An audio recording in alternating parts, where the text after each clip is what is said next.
This brings us to chapter 6 of El Intimo, a book about evil things that I wrote several years ago, dear friends. Chapter 6. The events that were unfolding before Padre Miguel were the very things that he had always feared. From his youth, his mother had exposed him to the demonic superstitions and traditions of his Indian ancestry. These memories he had suppressed, as they were too fearful a burden for a young child. As a young seminary student, he had learned about demonic possession and familiar spirits and other types of hauntings from the priests, but the stories seemed like ghost stories for children. They were nothing but Indian legends and folk tales to him. As he came closer to his ordination, an incident occurred in the seminary that brought the reality of malevolent spirits much too close for comfort.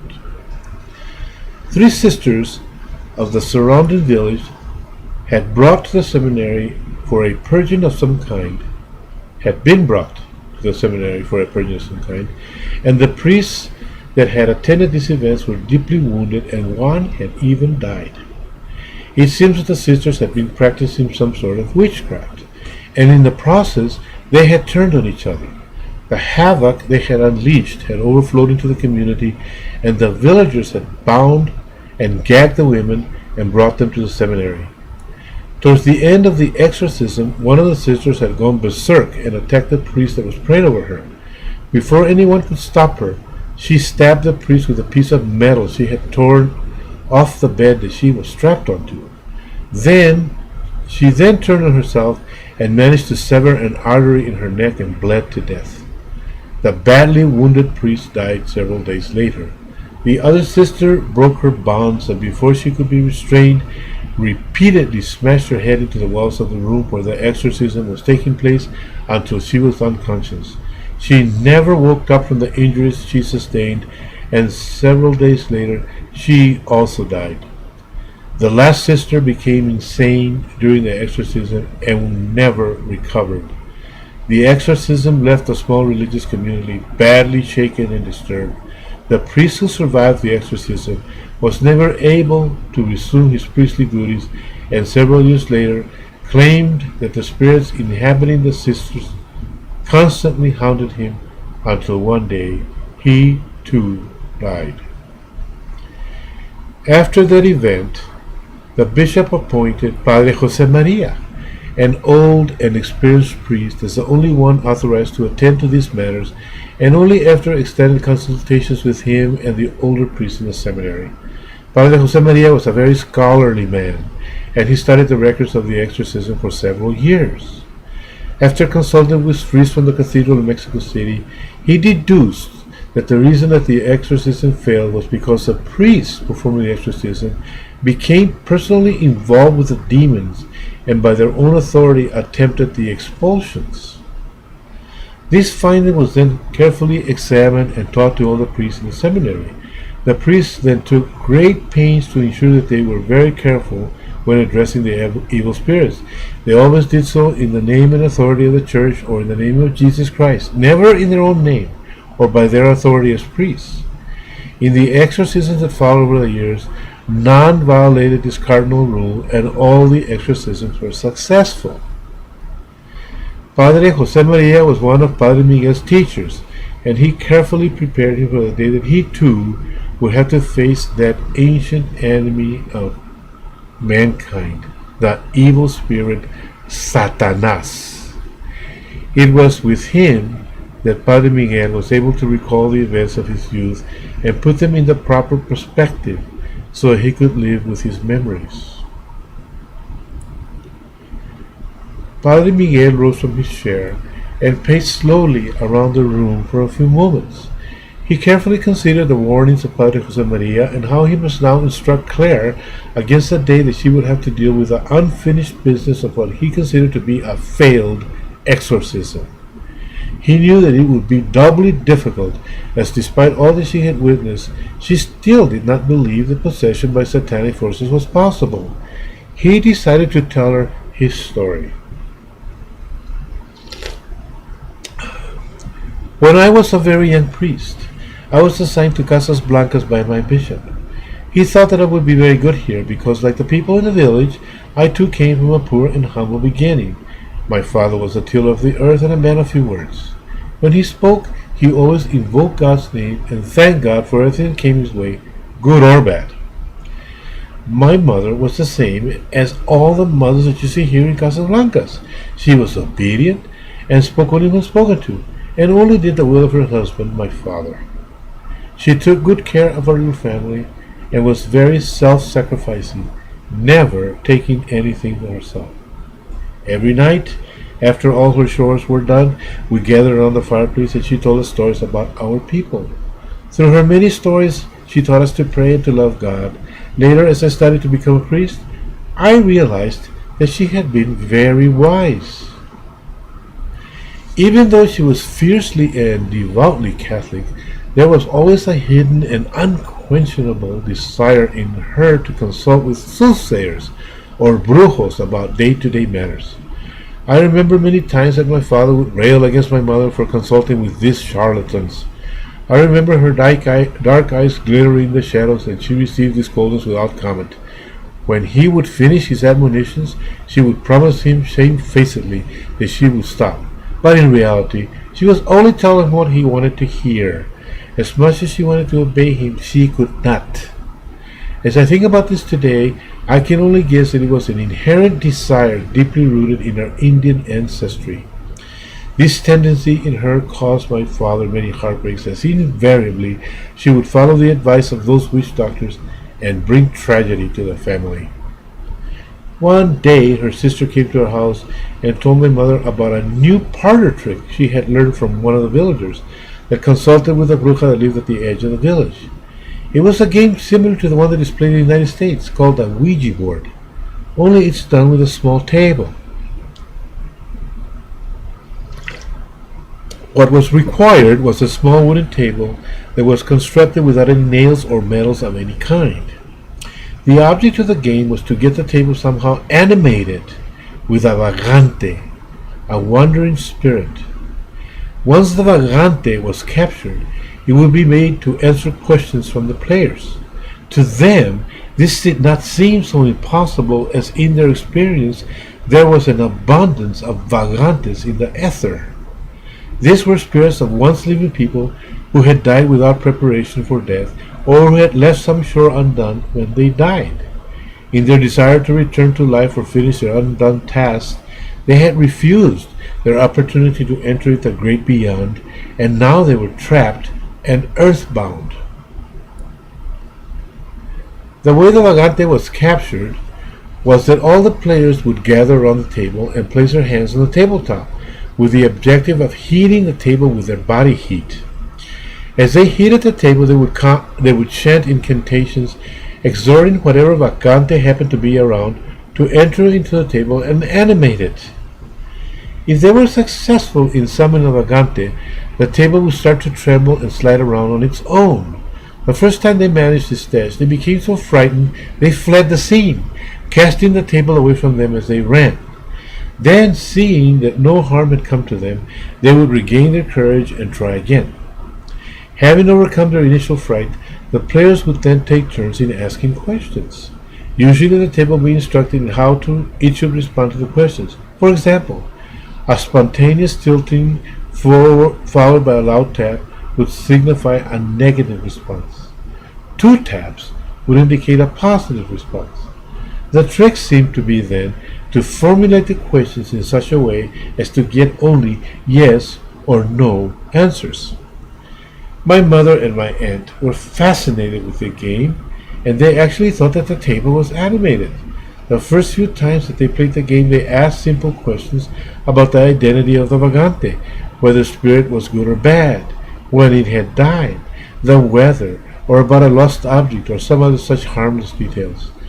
As time went on, however, their questions became more and more sophisticated as they learned to manipulate their questions to formulate difficult concepts. Sometimes they were so frightened by the answers they received from the vagantes that they would hide the table and swear never to play the game again.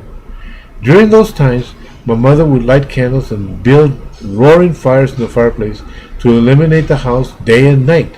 She became extremely fearful of the night. But their efforts to stop playing the game were fruitless. After a few days, they would get their courage back and warm the table again with a passion ever greater than before. The more they played, the more bizarre their behavior became. It got to the point where they would never take a step or decide an issue without consulting with the table.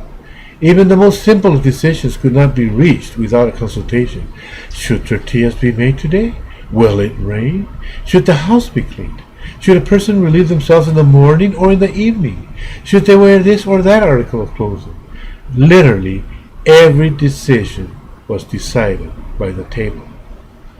My father took great umbrage at the disgraceful behavior of my mother and her sister, and one day while they were occupied elsewhere, he took their table outside and chopped it into firewood and cast it into the fireplace.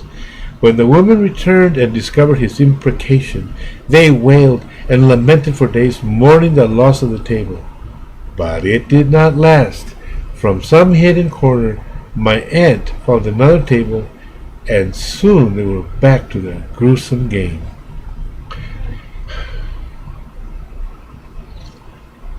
The questions then took a decidedly different turn. They started asking about future events. It was as if a flood of misfortune overtook our family. It seemed that whatever the vagante locked in the table told them, it came true. One day they captured a spirit they had never consulted with before. It was obviously much more powerful than any previous spirit, as within seconds of its capture, it had the table performing marvelous tricks. In response to questions, instead of tapping an answer, it moved rapidly in circular motions around the room, with the women following it madly. They then realized that the spirit was scribbling its responses on the floor of the room. Then, much to their surprise, when they raised their hands from the table rose on the floor and hovered in midair for several minutes, then suddenly crashed down into the floor. This incredible development rose them to new delights, and they invited some of the other women in the neighborhood to play this spectacular game. With the introduction of the neighboring women, the game took on a terrifying dimension. The women were unable to restrain themselves and started asking the vagante to impart some of its power onto them. This the spirit did with a clarity that was surprising even to the most jaded player of the game. Without the assistance of the table, the women started using their newfound powers immediately. They would see their neighbors and read their immediate future, or read their minds or find those articles for them. At first, their powers did not extend beyond harmless little parlor games, and they quickly tired of the game. They wanted to do more powerful things. They consulted with the spirit in the table again and asked for more power. Again, the vagante granted their request. One day, I came into the house unexpectedly and caught my mother sitting at the kitchen table in an animated conversation with her invisible vagante. Gleefully mesmerized by whatever it was that they were discussing, she did not notice my intrusion. Badly frightened by this bizarre onslaught, I ran from the house to find my father. He immediately rushed in from the fields and confronted my mother, but she denied what I had seen and heard. Furious at his inability to talk to her, he stormed the house looking for the offending table. When he found it, he took an axe to it and literally reduced it to kindling. My mother watched this violation of her cherished table with total disregard and disinterest. By this time, she no longer needed the table to summon the vagante. News of these wonderful delights I had discovered about the vagante spread like wildfire throughout the village. Soon many households were experimenting with their own little tables, summoning their own vagantes. The spirits were very accommodating and allowed themselves to be captured with little prompting. One day, after a particularly busy afternoon of spiritual consultations, my mother's vagante predicted that a terrifying illness was about to befall our family. Badly frightened, my mother and my aunt pleaded with the spirit to reveal to them how they were to avert this disaster. The spirit became very evasive and refused to answer. At their wits' end, they rushed to consult with a brujo that lived at the edge of the village. The old Indian cast the bones and read in them that indeed a great illness would befall our family. My mother in great fear demanded that the old Indian use his magic to avert the foretold event, but the Indian refused, claiming an inability to intercede with the messages from beyond. In anger at his refusal to help, my mother brushed away the bones with a swift swipe of her hand. That anyone should dare to touch the fortune-telling bones was the greatest insult that could ever befall the witch doctor. In unrestrained anger, he laid a curse on my mother that because of her insult, the foretold event would be swiftly inflicted and would be multiplied tenfold. With that curse, the Indian mounted his horse and fled the village. My mother was never able to tell us what the misfortune was to be. She ran home, but before she was able to cross the threshold of our door with her evil news, she fell dead in the street. It fell on my aunt to tell us what had happened at that terrible meeting with the witch doctor. It did not end there. Barely when the earth turned to dig a grave for my mother but my father fell ill with a devastating wasting away of the body, much like what you have seen here with Arthur. There was no one to pray for him, and within days he too was dead. All the villagers stayed away from our little shack as we prepared our dead and buried them. They were fearful of el mal de ojo, the evil eye that has been inflicted upon us by the fearsome Indian witch doctor. All that is but the nuns on the convent nearby. They took me and my brothers and sisters in, and they protected us. This tragic turn of events frightened the villagers, and most of them stopped the practice of summoning the vagates. For many weeks thereafter, the priest would wander from household to household, blessing the houses and the people, and admonishing them for their terrible practice. I do not know if it was our coming to the convent that stopped the curse, nor do I know to this day if the curse has even been lifted from my family. Up to this day, however, no further tragedy has befallen me or my brothers and sisters. We stayed in the convent for the next several years, and when I became of age, I joined the seminary to become a priest. My brothers and sisters have all returned to our village and live there to this day, now raising families of their own. When the day of my ordination came, my bishop warned me about the witch doctors that plague our land and told me of the protection the church offered against their curses and imprecations. I must remain firm in my faith and not give myself to the old Indian preferences and superstitions, he admonished, and all should be fine. It was with that understanding that I came to this village, knowing that I would have to fight against these evil forces. When I arrived, I passed by the house of an old Indian shaman, and I felt an air of malevolence around his check. I wondered then if this was the same Indian who had cursed my mother so many years before. Then I thought that it was not possible, as no one can live such a long life, as by then the Indian would have been well over 100 years old. As I passed by, I felt his evil eyes on me, and a shudder ran through my body. I begged our most blessed Mother to protect me and watch over me, and instantly thought that he would run away. That old Indian was no match for the mother of our Savior. Nevertheless, I knew that someday I would have a direct encounter with that old Indian or one of his disciples.